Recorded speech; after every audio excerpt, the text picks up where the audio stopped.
கிழக்கு நியூஸ் நேயர்களுக்கு வணக்கம். ஸோ இப்போ நம்ம பார்க்க போகிறது வந்து காந்தி இந்திய சுதந்திரத்துக்கு கொடுத்த பங்களிப்பு. இன்னைக்கு வந்து எதை எடுத்தாலும் மேனேஜ்மெண்ட் பற்றின புத்தகங்களாக வருது. திருக்குறளின் வழியாக மேலாண்மை, அதே மாதிரி பகவத்கீதை வழியாக மேலாண்மை அப்படின்லாம் சொல்கிற மாதிரி காந்தியின் வழியாக மேலாண்மைன்னு உண்மையிலேயே புத்தகங்கள்லாம் வந்திருக்கலாம்னு நினைக்கிறேன். ரியலி அவர் அந்த மாதிரியான ஒரு பல விஷயங்களை அவர் வந்து சாதிச்சிருக்காரு. ஸோ காந்தி என்னென்னலாம் பண்ணுறாரு? முதல்ல அவர் வந்து ஒரு பெரிய அளவுக்கு செகண்ட் லெவல் லீடர்ஸ், அவர்கள் மூலமாக தேர்ட் லெவல் லீடர்ஸ், அவர்கள் மூலமாக ஃபோர்த் லெவல் லீடர்ஸ் அப்படிங்கிற ஒன்றை அவர் உருவாக்குகிறார். அதற்கு முன்னாடி வரைக்கும் காங்கிரஸ் இந்தியா முழுக்க பரவி இருந்தது. ஆனால் அது மக்களிடையே அது வந்து போய் சேரவே இல்லை. அதை அவர் மாத்துறாரு. மக்களோட பார்ட்டிசிபேஷனை அதிகப்படுத்துறாரு. முக்கியமாக பெண்களோட பார்ட்டிசிபேஷனை அதிகப்படுத்துறாரு. ஆனால் அத்தனை பேரையும் தன்னுடைய வடிவத்துக்கு மாற்றுறாரு. நான் வயலன்ஸ் போராட்டம், எதை எதிர்த்து போராட்டம் அதெல்லாம் நம்ம உருவாக்கிக்கலாம். ஆனால் நான் வயலன்ஸ், அந்த சத்தியாகிரகம், அஹிம்சை அப்படிங்கிறது ரொம்ப முக்கியம் அப்படிங்கிறது எல்லாரையும் ஏற்றுக்கொள்ள வைக்கிறார்.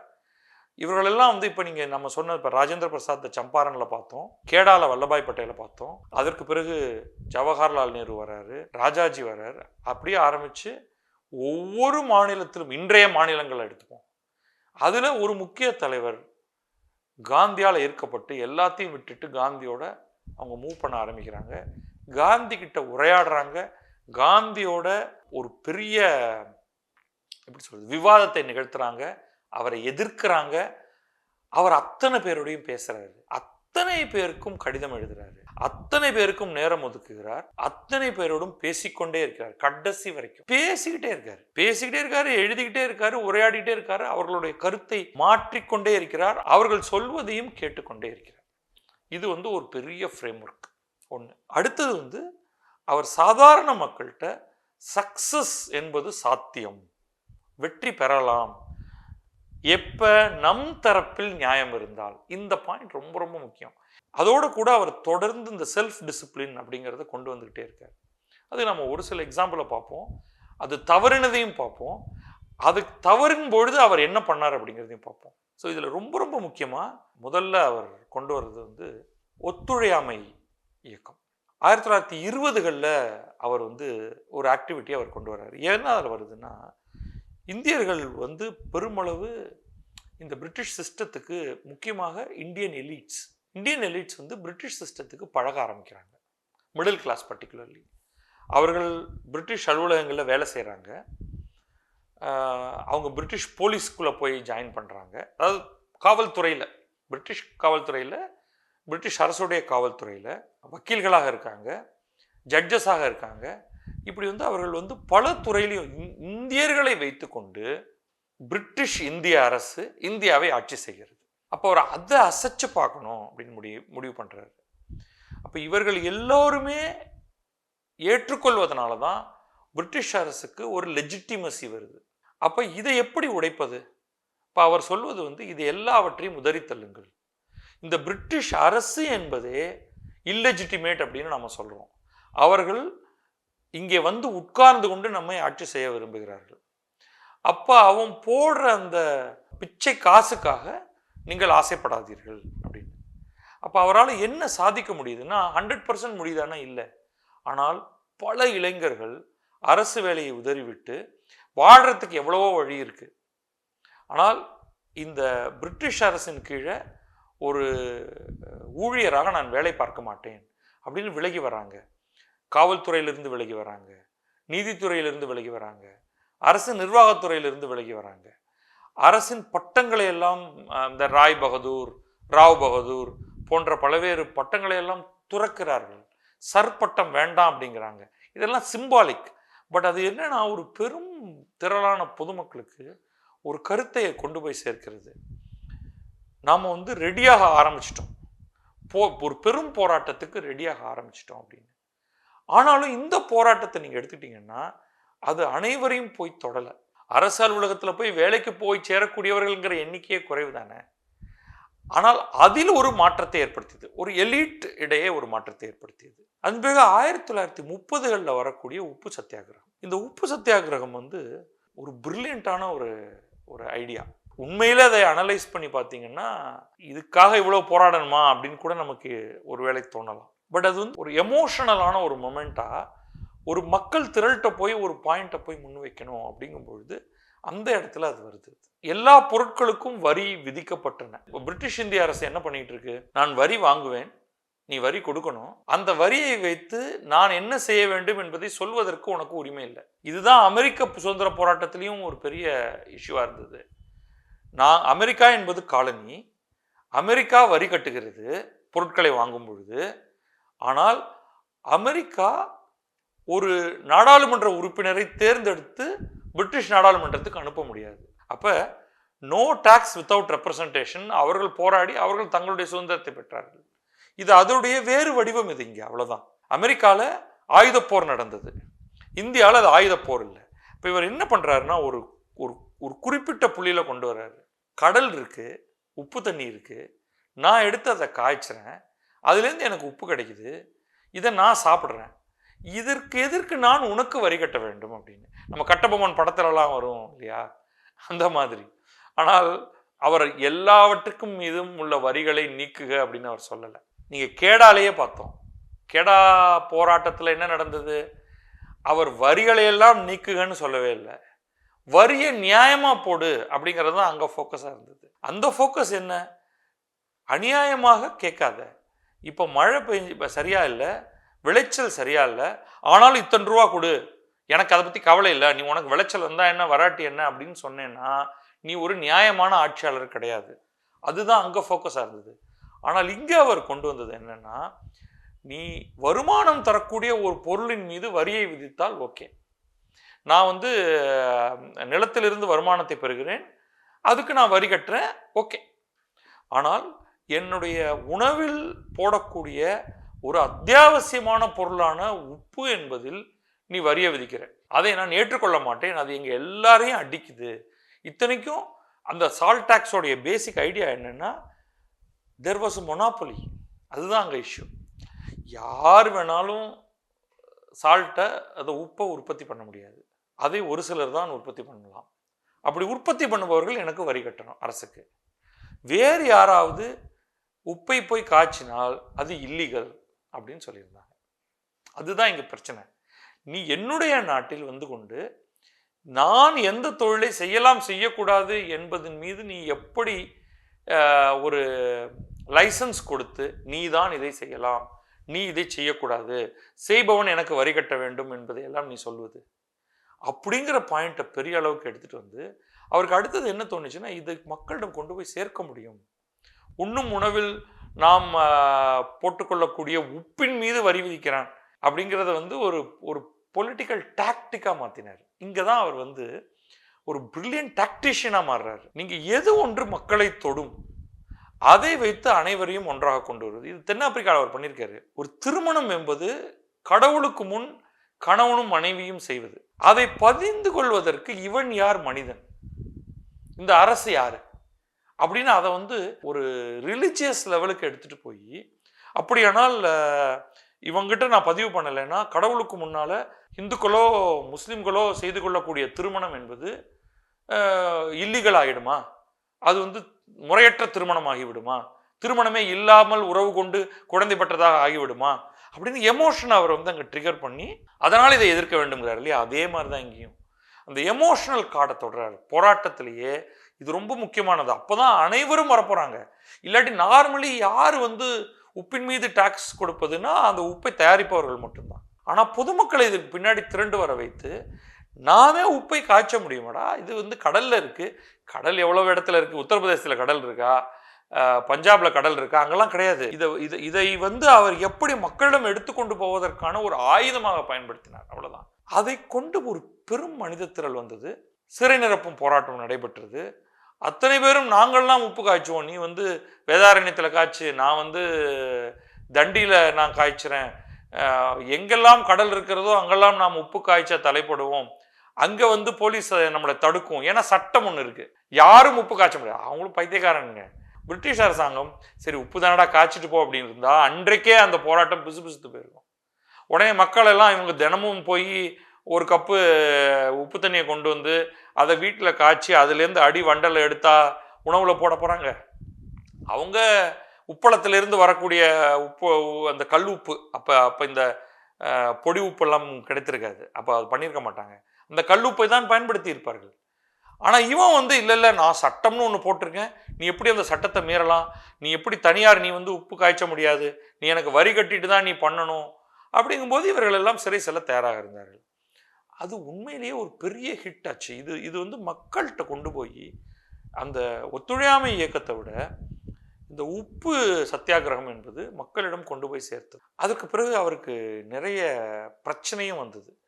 அவரால் இந்தியாவில் செய்ய முடியாத சில விஷயங்கள், அவரால் தென்னாப்பிரிக்காவில் செய்த சிலவற்றை இந்தியாவில் செய்ய முடியல. மக்களை ஒருங்கிணைப்பதில் இந்தியாவுடைய சாதி பிரச்சனை, தீண்டாமை பிரச்சனை பெரிய பெரிய விஷயமாயிருச்சு. ஸோ அப்போ அவர் என்ன பண்ண வேண்டியிருந்தது? அவர் கம்ப்ளீட்டாக காங்கிரஸை விட்டு விலகினார். காங்கிரஸை விட்டு விலகிவிட்டு இந்த கட்டத்தில் அவர் வந்து நான் என்னுடைய அடுத்த நோக்கம் என்பது தீண்டாமையை முற்றிலுமாக ஒழிப்பதுன்னு ஆக்சுவலாக அவர் வந்து பாலிடிக்ஸ்லேருந்து நகர்ந்து முழுக்க ஒரு சோஷியல் எக்ஸ்பெரிமெண்ட்டுக்குள்ளே போனார். அது அவர் பல பேர் கூட நினச்சிருக்கலாம். இப்போ ஃபோக்கஸ் பண்ணி இண்டிபெண்டன்ஸை பெற்றதுக்கு பிறகு நீங்கள் போய் மற்ற எக்ஸ்பெரிமெண்ட்டுக்குள்ளே போயிருக்கலாமே. இதற்கு முன்னாடி தான் அவர் வந்து இந்த கிலாஃபத் இயக்கம்னு இந்துக்களையும் முஸ்லீம்களையும் ஒருங்கிணைக்கிறேன்னு போனார். அதுவும் வந்து சக்ஸஸ்ஃபுல்லாக முடியல. அடுத்த இந்த ஒரு பிரச்சனைக்குள்ள அவர் வந்து தீண்டாமையை தீக்கிறேன் அப்படின்னு இறங்கினது பலருக்கு பிடிக்கல. அவர்கிட்ட போய் அப்படியெல்லாம் பண்ணாதீங்க, நீங்கள் வந்து காங்கிரஸை மீண்டும் கையில் எடுத்துக்கிட்டு ரொம்ப நல்லா வந்துட்டு இருக்கக்கூடிய ஒரு நிலையில் ஏன் வந்து இப்படி நீங்கள் பின்வாங்குறீங்கன்னு அது அவர் வந்து தெர் இஸ் நோ பாயிண்ட் அப்படின்னே சொன்னார்.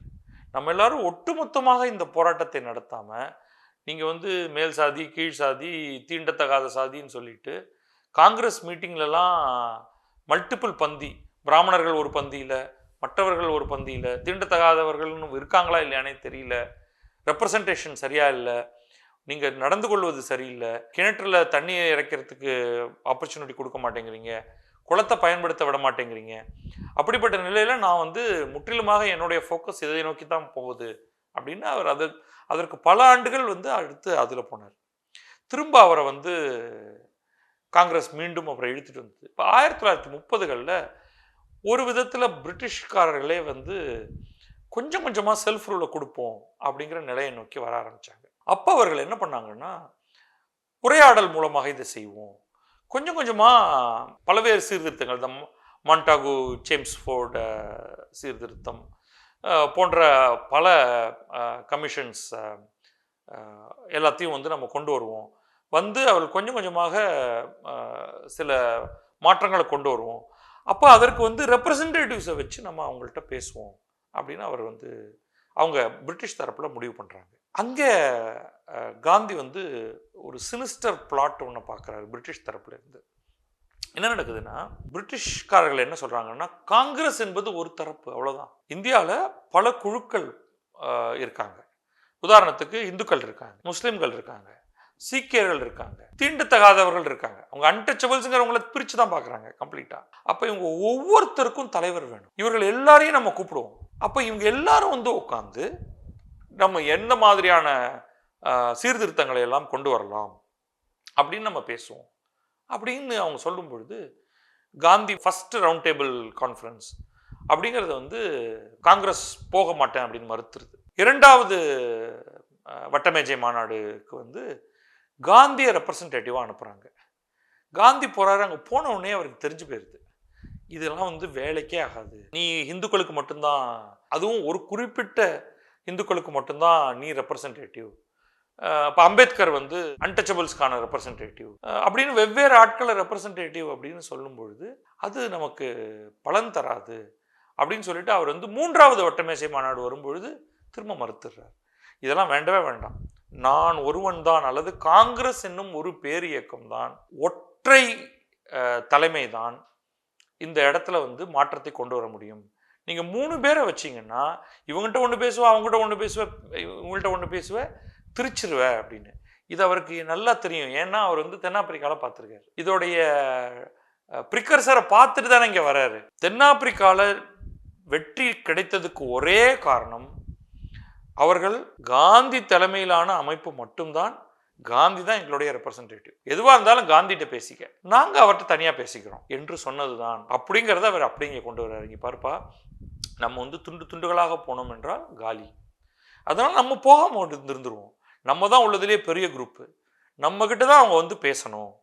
அப்படி பேசினால் நம்மளை அடுத்த கட்டத்துக்கு போகலாம். அதன் பிறகு தான் பிரிட்டிஷ்காரர்களுக்கும் இந்த புரிதல் வருகிறது. புரிதல் வந்து அவங்க இந்த காந்தி இர்வின் பேக்ட் எல்லாம் அதுக்கு பிறகு தான் நடக்குது. இப்போ கூட நம்ம சென்னையில் வந்து நம்முடைய எக்மோர் ரயில்வே ஸ்டேஷன் இருக்கிற தெருவுக்கு பேரே காந்தி இர்வின் தெருன்னு பேர். ஸோ இந்த காந்தி இர்வின் பேக்ட் அதுக்கு பிறகு வந்து அவங்க ஒட்டுமொத்தமாகவே காந்தி காங்கிரஸில் மெம்பர்ஷிப்பே நிறுத்திடுறாரு. எந்த காங்கிரஸை முற்றிலுமாக மாற்றுகிறாரோ அந்த காங்கிரஸ்லேயே நானே வந்து பிரைமரி மெம்பர்ஷிப்லேருந்தே நான் விலகிட்டேன் அப்படின்னே சொல்லிடுறாரு. அது சில கருத்து மோதல்கள்னால. ஆனாலும் அரசாங்கம் காந்திகிட்ட தான் போய் பேசுது. அந்த சமயத்தில் தான் அந்த இரண்டாம் கட்ட தலைவர்கள் எல்லாம் நம்ம சொல்கிற அந்த நேரு, பட்டேல், ராஜேந்திர பிரசாத், ராஜாஜி போன்ற பலர் மேலெழும்பி வராங்க. அதில் யாரோ ஒருவர் தான் வந்து காங்கிரஸோடைய பிரசிடெண்ட்டாக இருப்பாங்க. அவர்களும் அரசோடு பேசுவாங்க. ஆனால் காந்தி என்ன சொல்கிறாரு அப்படிங்கிறது வந்து ரொம்ப அனைவரும் ஏற்றுக்கொள்ளக்கூடிய இந்த காங்கிரஸ் தலைவர்கள் அத்தனை பேருமே காந்தியை போய் தொடர்ந்து அவருடைய ஆசிரமத்தில் பார்த்துக்கிட்டே இருப்பாங்க. சபர்மதி ஆசிரமத்தில் போய் பார்த்து இப்படியெல்லாம் பண்ணலான் இருக்கோம், இந்த மாதிரியான போராட்டங்கள்லாம் பண்ணலான் இருக்கோம் அப்படின்னு அவர் தன்னுடைய கருத்தை சொல்லுவார்.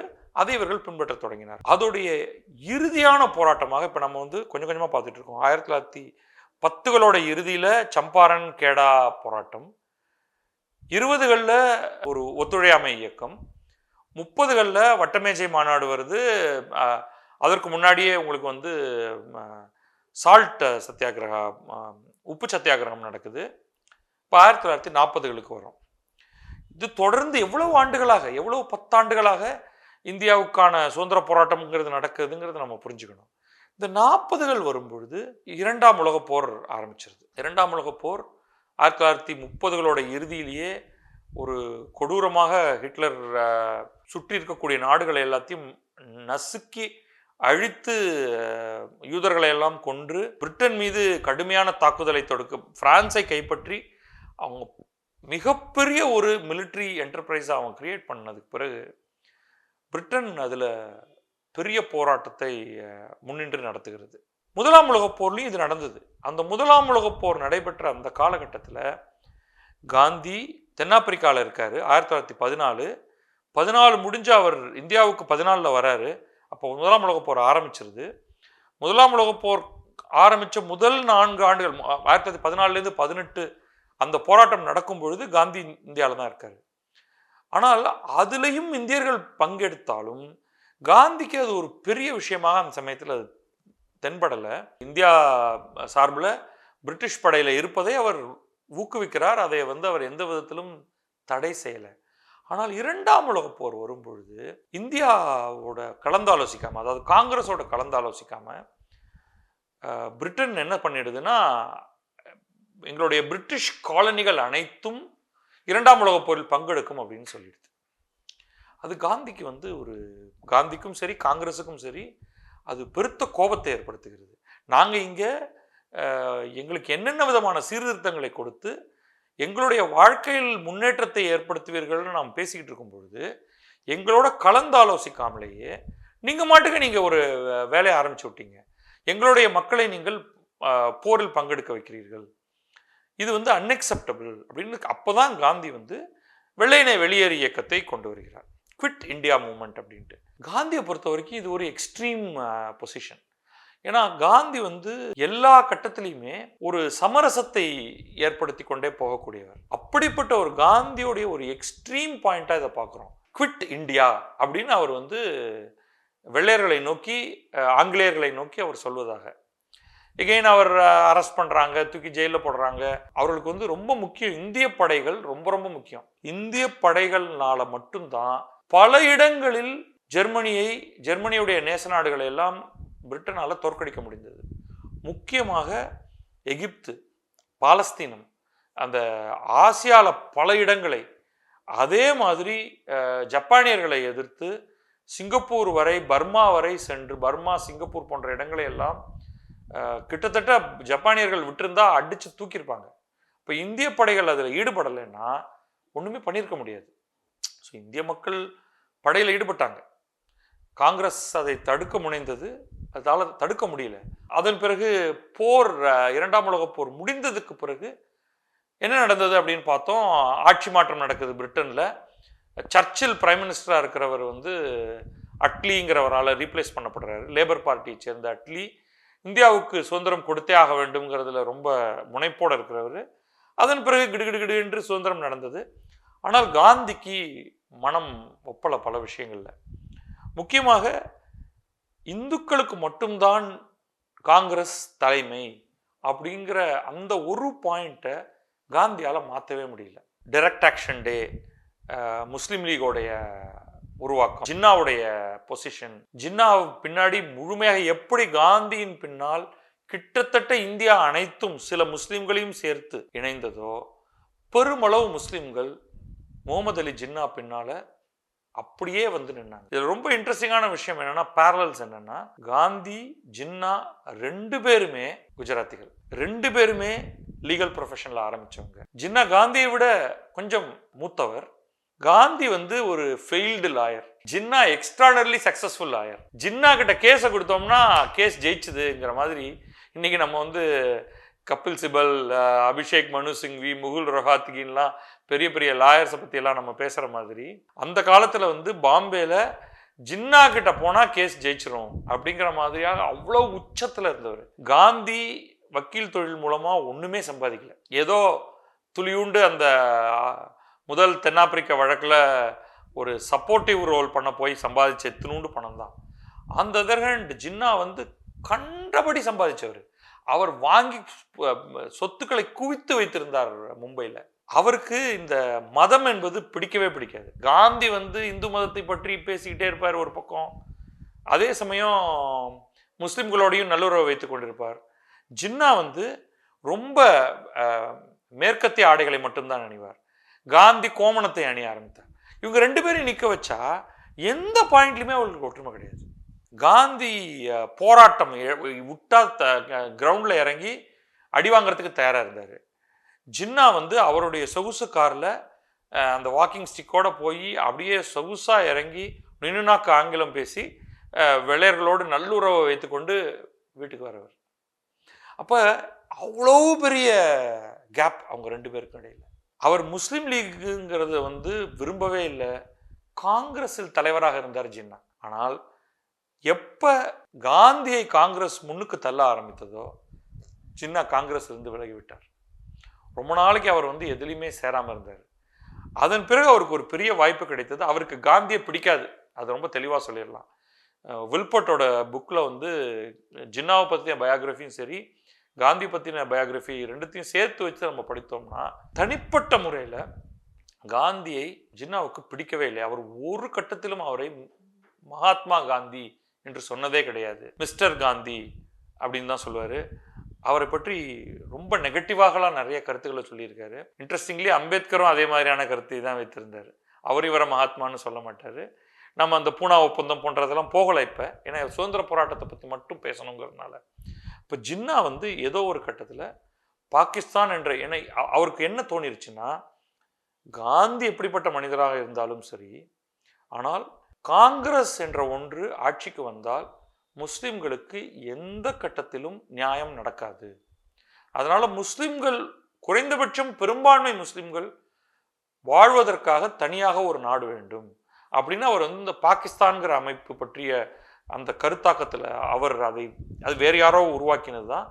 அதை பற்றி கொண்டு முஸ்லீம் லீகோடைய தலைமையை அவர் கைப்பற்றி கொண்டு விடாமுயற்சியோடு போராடி பிரிட்டிஷ் எவென்ச்சுவலி இந்த ரெண்டு தரப்பையும் தனித்தனியாக, இந்துக்கள் தரப்பு, முஸ்லீம் தரப்பு, குறைந்தபட்சம் முஸ்லீம் லீக் தரப்பு, காங்கிரஸ் தரப்பு என்று இரண்டாக பிரித்துக் கொள்வோம் என்று சொல்லி தான் பார்ட்டிஷன் ஆஃப் இந்தியா என்ற ஒன்றை கொண்டு வந்தது. இது வந்து காந்திக்கு கடைசி வரை பிடிக்கல. அப்புறம் தெரியும் நமக்கு, அந்த சுதந்திரம் கொடுக்கப்பட்ட அந்த சமயத்தில் காங்கிரஸின் மற்ற தலைவர்கள் வந்து அதை நோக்கி வந்துட்டாங்க. அவர்களாலையும் வந்து எவ்வளவு காலம்தான் பொறுத்திருக்கிறது. 1910கள், 20கள், 30கள் அப்படின்னு சொல்லி 40ன்னு கிட்டத்தட்ட ஒரு 30-35 ஆண்டுகளாக போராடிட்டு இருக்கோம் சீரியஸாக. அதாவது இந்த பர்டிகுலர் ஜெனரேஷன் ஆட்கள். இதுக்கு மேலே வந்து எவ்வளவோ தலைவர்கள் உயிர் போயிருச்சு.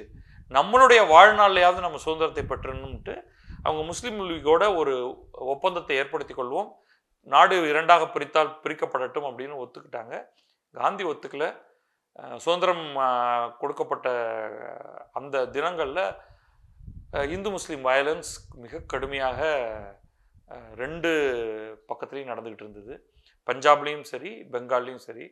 இவர் நேரடியாக வங்காளத்துக்கு போய் அங்கே தனிநபராக இந்துக்களும் முஸ்லீம்களும் ஒருவரை ஒருவர் தாக்கிக் கொள்வதை தடுத்து நிறுத்தி அங்கே பெருமளவு உயிரிழப்பு நடக்காமல் பார்த்து கொண்டதில் முக்கிய பங்கு காந்திக்கு தான். அதற்கு பிறகு காந்தி பற்றி சொல்வதற்கு நிறையா இருக்கிறது என்றாலும் சுதந்திரம் பற்றிய ஒரு சுருக்கமாக எல்லாவற்றையும் தொகுத்து சொல்வதென்றால், இந்த சத்தியாகிரகம் என்பதை உருவாக்கி அதில் வெற்றி காண முடியும், படிப்படிப்படியாக வெற்றி காண முடியும் என்பதை காண்பித்தவர். தொடர் உரையாடல்கள் மூலம் அந்த நியாயம் என்பது நம் பக்கம் என்னும் பொழுது அந்த தொடர் உரையாடல்களை வைத்து அதற்கு பின்னால் மக்களை அணி திரள வைத்து, அது நடக்கலைன்னா அவங்களுக்கு வெற்றி வராது, அதன் மூலமாக சாதிக்க முடியும்னு அதில் ஒரு பாயிண்ட் நான் முன்னாடியே சொல்ல விட்டேன்னு சொன்னேன். சிவில் டிசொபீடியன்ஸ் மூமெண்ட் நடந்த சமயத்தில் ஒரு பெரிய ஒரு போராட்டம், அந்த எப்படி நம்ம அந்த சம்பாரன்லாம் சொல்லுவோம் அதே மாதிரி சௌரி சௌரா அப்படிங்கிற ஒரு இடத்துல ஒரு பெரிய வன்முறை ஒன்று நிகழ்ந்தது. ஒரு பெரிய கூட்டம் கையில் தீப்பந்தங்களோட போய் இந்தியர்கள் மீது மிகப்பெரிய அடக்குமுறை நடந்தது, அது உண்மைதான். ஆனால் அது எல்லாத்தையும் நம்ம ஏற்றுக்கணும்னு சொல்லிட்டு தான் காந்தி கிரவுண்டுக்கே வராரு. உன்னை அடிப்பார்கள், போலீஸை வைத்து தாக்குவார்கள், ஜெயிலில் போடுவார்கள், நீ அதை அக்செப்ட் பண்ணிக்கணும் அப்படின்னு சொன்னார். ஆனால் எல்லாராலையும் அது செய்ய முடியல. அப்போ என்ன பண்ணாங்கன்னா, போராட்டம் நடந்து கொண்டிருக்கும் பொழுது ஒரு பெரும் கூட்டம் அந்த போலீஸ் ஸ்டேஷனை நோக்கி போய் போலீஸ் ஸ்டேஷனை தாழிட்டு வெளியில் இருந்து, அங்கே சில போலீஸ்காரர்கள் இருந்தார்கள், பெரும்பாலும் இந்தியர்கள் தான், அவர்களை உள்ள விட்டு வெளியில் தாப்பா போட்டு அதை கொளுத்திட்டாங்க அந்த போலீஸ் ஸ்டேஷன். இந்த செய்தி காந்திக்கு வந்த உடனே ப்ரோக்ராமை சஸ்பெண்ட் பண்ணிட்டார். அவ்வளோதான், நம்முடைய ஒத்துழையாமை இயக்கம் இன்னையோட முடிஞ்சிச்சுப்பா. எப்போ நமக்கு டிசிப்ளின் வருதோ, எப்போ நம்ம டிசிப்ளினை கற்றுப்போமோ, எப்போ நம்ம நான் வயலன்ஸை கற்றுப்போமோ, எப்போ இந்த மாதிரி முரட்டுத்தனமாக கையில் தீப்பந்தங்களெல்லாம் ஏந்திட்டு போய் ஊரை கொளுத்துறது அப்படிங்கிறத நிறுத்துவோமோ அப்போ நம்ம போராடிக்கலாம் அப்படின்ட்டு. இது ஒரு அன்பிலீவபிள் திங். எப்படி அவர் தென்னாப்பிரிக்காவில் ஒரு ஸ்ட்ரைக், இன்னொருவர் ஸ்ட்ரைக் பண்ணும் பொழுது நம்ம டெம்பரரியாக சஸ்பெண்ட் பண்ணணும் அப்படின்னு முடிவெடுத்தாரோ, அதே மாதிரி இங்கே ப்ரோக்ராமே நிறுத்திட்டார் கம்ப்ளீட்டாக. அந்த ஒரு கன்விக்ஷன் இருக்கு இல்லையா, என்னுடைய ப்ரோக்ராமில் ஒரு சின்ன தவறு கூட நடக்கக்கூடாது, அது யாரோ ஒருத்தன் பண்ணா, நான் பண்ணலைங்க, அது யாரோ அந்த கிராமத்தில் பண்ணாங்க அப்படின்னு சொல்வதற்கு அவர் தயாராக இல்லை. என்னால் தான் அந்த தவறு நடந்தது அப்படிங்கிறத ஒரு தலைவனாக ஏற்றுக்கொள்ளக்கூடிய ஒரு தன்மை இருந்தது. நீங்கள் வேணா என்ன வேணாலும் பண்ணீங்க, நான் இதிலிருந்து விலகிக் கொள்கிறேன் அப்படிங்கக்கூடிய அந்த பர்சனல் கன்விக்ஷன், அதுதான் இந்த போராட்டங்களுடைய வெற்றிக்கான அடிப்படை காரணம்.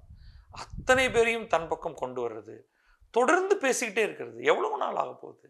இன்னும் 10 வருஷம் ஆகட்டும், இன்னும் 20 வருஷம் ஆகட்டும். ஏன்னா பெரும் மாற்றங்கள்ங்கிறது படிப்படியாக நிகழணும். அப்படி அவர் சாதித்ததுனால தான் இந்தியா சுற்றி இருக்கக்கூடிய பல்வேறு நாடுகள் சுதந்திரத்துக்கு பிறகு ஒரு அரசியலமைப்பை ஒழுங்காக உருவாக்குவதற்கு கூட லாயக்கற்றவர்களாக இருக்கும் பொழுது இந்தியாவில் அவ்வளவு அருமையாக ஒரு ஆட்சி இன்றைக்கு நடைபெறுகிறது. டெமோக்ரஸி, குடியாட்சி முறை என்பது இம்ப்ரூவ் ஆகிட்டே வந்துட்டு இருக்கு. அப்படின்னா காந்தி என்ற ஒருவர் தான். அதற்கு பிறகு எனக்கு எந்த பதவியும் வேண்டாம் என்றார். ஜார்ஜ் வாஷிங்டன் இதுதான் பண்ணாரு. ஆனால் அதற்கு பிறகு அவர் என்ன பண்ணாங்க, அவர் சுதந்திர போராட்டத்தில் ஈடுபட்டு ஜெயித்து கொடுத்தார் அமெரிக்காவுக்கு. அதற்கு பிறகு அவர் போய் விவசாயம் பார்க்க போயிட்டார். ஆனால் அதற்கு பிறகு அவங்க ஒரு கான்ஸ்டிடியூஷனை சில ஆண்டுகள் எழுதிட்டு முதல் தேர்தலில் நீங்கள் தான் ஆப்போசிஷனே இல்லாமல் பிரசிடென்ட் ஆகணும்னு அவர் பிரசிடென்ட் ஆனார். ஆனால் காந்தி தொடக்கூட இல்லை. ஸோ அந்த விதத்தில் அவர் ஒருபடி மேலே இருந்தார். எனக்கு பதவி எதுவும் வேண்டாம், எனக்கு வெற்றி கிடைத்ததாக கூட நான் இதை பார்க்கல அப்படிங்கிற அந்த, அதாவது ஒரு யூனிக், பேசிக்காக காந்தி மாதிரியாக இன்னொருவரை பார்ப்பது என்பது கடினம். அந்த முறையை பயன்படுத்தி மண்டேலா பின்னாடி தென்னாப்பிரிக்காவுக்கு அந்த அபார்த்தைடை மாற்றினாலும் ஒரு வருத்தம் தரத்தக்கது என்னன்னா, அவர் நான் வயலண்ட் ப்ரொட்டஸ்ட்டை பற்றி நீங்கள் காந்தியன் மெத்தடா நீங்கள் எடுக்கிறீங்களா அப்படிங்கும் பொழுது அவர் அப்படி இல்லை, நான் இது வந்து ஒரு கொள்கையின் அடிப்படையில் தான் நான் இதை பண்ணலை, ஆயுத போராட்டம் தான் வெற்றி பெறும் என்றால் நான் அதை செய்திருப்பேன், ஒரு வன்முறையற்ற அஹிம்சை போராட்டம் தான் வெற்றி பெறும் என்றால் நான் இதை அதனால செய்தேன் இதை அப்படின்னு அவர் சொன்னது வந்து கொஞ்சம் ஷாக்கிங் தான். இன்னொருவர் வந்து மார்ட்டின் லூத்தர் கிங் சொல்லுவாங்க. அவர் வந்து இந்த வடிவத்தை கையில் எடுத்தார். ஆனால் அன்ஃபார்ச்சுனேட்லி அமெரிக்காவில் அவர் வந்து சுட்டு கொல்லப்பட்டார். தனிநபரால், அரசாங்கத்தினால இல்லை, ஒரு தனிநபரால் வந்து ஒரு சுட்டு கொல்லப்பட்டார். அவரால் வந்து அவர் இறந்ததன் காரணமாக பல மாற்றங்கள் நிகழ்ந்தன. அவர் அந்த இடத்துல வந்து தன்னுடைய உயிரை கொடுத்து ஒரு அந்த சிவில் ரைட்ஸ் மூமெண்ட்ல பல மாற்றங்கள் பின்னாடி நிகழ்ந்தது. ஆனால் காந்தி தான் தன்னளவில் 2 வெவ்வேறு இடங்களில், தென்னாப்பிரிக்காவிலும் இந்தியாவிலும் மிகப்பெரிய போராட்டங்களை முன்னுக்கு கொண்டு வந்து மக்கள் திரளை அதன் பின்னால் கொண்டு வந்து அந்த கோல் மல்டிபிள் கோல்ஸ் அச்சீவ் பண்ணி பெரும் மாற்றங்களை கொடுத்து, இனிமேல் இதே போன்ற ஒரு அநீதி இன்னொரு இடத்தில் நடந்தால் இந்த வழிமுறைகளை பயன்படுத்துவதன் மூலம் உடனடியாக ஓராண்டு இல்லாவிட்டாலும் குறைவான உயிர் சேதத்தில் 30 ஆண்டுகள் அல்லது 40 ஆண்டுகளில் ஒரு பெரும் மாற்றத்தை ஏற்படுத்த முடியும் என்பதை சாதித்து காட்டியவர். இன்னி வரைக்கும் இன்னொருத்தர் அதை எக்ஸாக்டா பின்பற்றினார்னு சொல்ல முடியாத ஒரு தனியான ஒரு, இதற்கு முன்னும் சரி பின்னும் சரி மற்ற பல போராட்டங்களை இதோடு ஒப்பிட்டு பார்க்கலாமே தவிர முழுமையாக இந்த மாதிரியான ஒரு போராட்டத்தை செய்ததில் ஒரு தனி நபராக தனியாக அவர் மிளர்கிறார். அதற்கு இணையாக இன்னொருவரை நம்மளால் பார்க்கவே முடியாது என்று. கிழக்கு நியூஸ் பார்வையாளர்களான உங்களுக்கு சில கேள்விகளை நான் இந்த பதிவு மூலம் வைக்கலாம்னு நினைக்கிறேன். அதை பற்றியெல்லாம் நீங்கள் வந்து பின்னூட்டத்தில் எழுதுங்க. ஏன்னா காந்தியை பற்றி நம்ம இவ்வளோ நேரம் நீங்கள் கேட்டீங்க. பல கேள்விகள் பலர் வந்து இன்றைக்கு சமூக வலைத்தளங்களில் பண்ணுவாங்க. இந்தியா வந்து ஆயுத போராட்டத்தின் மூலம் சுதந்திரத்தை பெறாததுனால தான் நம்ம வந்து ரொம்ப பலவீனமான ஒரு நாடாக இருக்கோம். நீங்கள் வந்து அமெரிக்காவை பாருங்கள், இந்த நாட்டை பாருங்கள், அவங்கெல்லாம் வந்து போராடி வெற்றி பெற்று அவங்க வந்து ஜெயிச்சு வந்தாங்க. உதாரணத்துக்கு காந்தி இல்லாமல் சுபாஷ் சந்திரபோஸ் வந்து இந்தியன் நேஷனல் ஆர்மியை கொண்டு வந்து அதன் மூலமாக பிரிட்டனை தோற்கடித்து நம்ம ஆட்சியை பிடிச்சிருந்தோம்னா அது வந்து ரொம்ப பிரமாதமாக இருந்திருக்கும் அப்படின்னு சொல்கிறாங்க. அதை பற்றி நீங்கள் என்ன நினைக்கிறீங்க? காந்தியோடைய முறையா சுபாஷ் சந்திரபோஸோட முறையா எது சிறந்தது அப்படின்னு நீங்கள் பதில் சொல்லலாம். காந்தி பல விஷயங்கள்ல இப்போ அவர் வந்து எப்படியாவது தீண்டாமையை ஒழிக்கணும் அப்படின்னு நடுவில் சுதந்திர போராட்டத்தை அப்படியே விட்டுட்டு போய் இறங்கினார். ஆனால் அவர் மீது எக்கச்சக்கமான குற்றச்சாட்டுகள் அந்த தலித் தரப்பிலிருந்து சுமத்தப்படுது இன்றி வரைக்கும் கூட. அம்பேத்கரே அவரை வந்து ஒரு பெரிய லீடராக ஒத்துக்கல. அவர் கொஞ்சம் பல்வேறு விதமான கருத்துக்களை அவர் சொல்லியிருக்காரு. பட் காந்தியை வந்து ஒரு ஏமாற்று பேர் வழி அப்படின்னு அவர் வந்து கருதியிருக்காரு. டியூவல் கான்ஸ்டியூன்சி அப்படிங்கிறது, அதாவது ஒரு தொகுதியில் தீண்டத்தகாதவர் ஒருவருக்கும் காஸ்ட் ஹிந்து ஒருவருக்கும் நிற்கலாம். அந்த தொகுதியில் 2 பேரும் தனித்தனி, அதாவது வந்து ஒரு இருவர் அந்த தொகுதியிலிருந்து தேர்ந்தெடுக்கப்படுவார்கள். காந்தி அதை எதிர்த்தார். அதை எதிர்த்து தான் வந்து அப்புறம் இறுதியில் வந்து காந்திக்கும் அம்பேத்கருக்கும் இடையில ஒரு பேக்ட் வந்தது. அந்த இரட்டை தொகுதி வாக்குமுறை ரிமூவ் ஆச்சு. அதை பற்றி நீங்கள் என்ன நினைக்கிறீங்க? காந்தி வந்து அன்டச்சபிள்ஸுக்கு ஆதரவாக இருந்தாரா, இல்லை இந்த ஹரிஜன் சொல்லி அழைத்தது போன்ற பல்வேறு விஷயங்களை பற்றி உங்களுடைய கருத்து என்ன? அது சொல்லுங்க. அது நமக்கு நிச்சயமா அது வந்து ஒரு சுவாரஸ்யமாக இருக்கும். காந்திக்கும் பிரிட்டிஷ்காரர்களுக்கும் இடையேயான உறவு ரொம்ப மோசமாக அவரை திட்டணும்னு நினைக்கிறவங்கலாம் காந்தி வந்து ஒரு பிரிட்டிஷ் கைக்கூலி, பிரிட்டிஷ் ஏஜென்ட் அப்படின்லாம் வந்து சொல்கிறத பார்க்குறோம். இன்ஃபேக்ட் கோட்ஸேயை பற்றி பேசும்பொழுது கோட்ஸே வந்து ஒரு நல்ல காரியத்தை செஞ்சான் அப்படின்லாம் சொல்லக்கூடிய பலர் இருக்காங்க. கோட்ஸேக்கு பாராட்டு பத்திரம் வாசிக்கிறவங்கலாம் இருக்காங்க. காந்தியை வந்து கெட்டவராகவே நினைக்கிறது அப்படிங்கிறதுக்கு வந்து ஒரு பெரும் கூட்டமே இருக்குது. ஸோ அதை பற்றிய உங்களுடைய கருத்து என்ன? இவ்வளோ பார்த்துருக்கோம், இவ்வளோ கேட்டிருக்கோம். காந்தி நல்லவரா கெட்டவரா அப்படிங்கிறத பற்றின உங்களுடைய கருத்து. காந்தி வர்சஸ் ஜின்னா, நம்ம வந்து காந்தி வர்சஸ் அம்பேத்கர் பார்த்தோம், காந்தி வர்சஸ் சுபாஷ் சந்திரபோஸ் பார்த்தோம். இன்னும் 2 விஷயத்தை எடுத்துப்போம் இதில். ஒன்று வந்து காந்தி வர்சஸ் ஜின்னா. இப்போ காந்தி கடைசியில் நான் சொன்னேன் காந்தி எப்படிப்பட்டவர், ஜின்னா எப்படிப்பட்டவர் அப்படின்ட்டு. அதை பற்றி உங்களுடைய கருத்து என்ன? காந்தி வந்து ஜின்னாவிட்ட நியாயமாக நடந்துக்கிட்டாரா, ஜின்னா காந்தியை சரியான முறையில் ட்ரீட் பண்ணாரா இல்லையா, பாகிஸ்தான்கிற ஒரு நாடு உருவாகாமல் தடுத்திருக்க முடியுமா, இல்லை இது வந்து இனவிட்டபிளா? அதை பற்றி உங்களுடைய கருத்து என்ன? பலர் சொல்றது பட்டேல் வர்சஸ் நேரு. காந்தி எப்படியோ நேருவை உள்ள திணிச்சிட்டாரு. உண்மையிலே வந்து காங்கிரஸோடைய முழு சப்போர்ட்டுமே பட்டேலுக்கு தான் இருந்தது. ஆனால் பட்டேலை மேலே வரவிடாம, ஒரு சக குஜராத்தியான பட்டேலை மேலே வரவிடாம நேருவை உள்ள கொண்டு வந்துட்டாரு. அது நியாயமற்றது அப்படின்னு காந்தி மேலே இன்னொரு குற்றச்சாட்டு வைக்கப்படுகிறது. அதை பற்றி நீங்கள் எழுதுங்க. இன்னும் பல விஷயங்கள் உங்களுக்கு நிச்சயமாக காந்தி பற்றி தோணும். அதை எல்லாத்தையும் நீங்கள் எழுதினீங்கன்னா நம்ம வந்து அதையே மேற்கொண்டு இன்னொரு உரையாடலாக எடுத்துகிட்டு போகிறதுக்கு நமக்கு வசதியாக இருக்கும். நன்றி.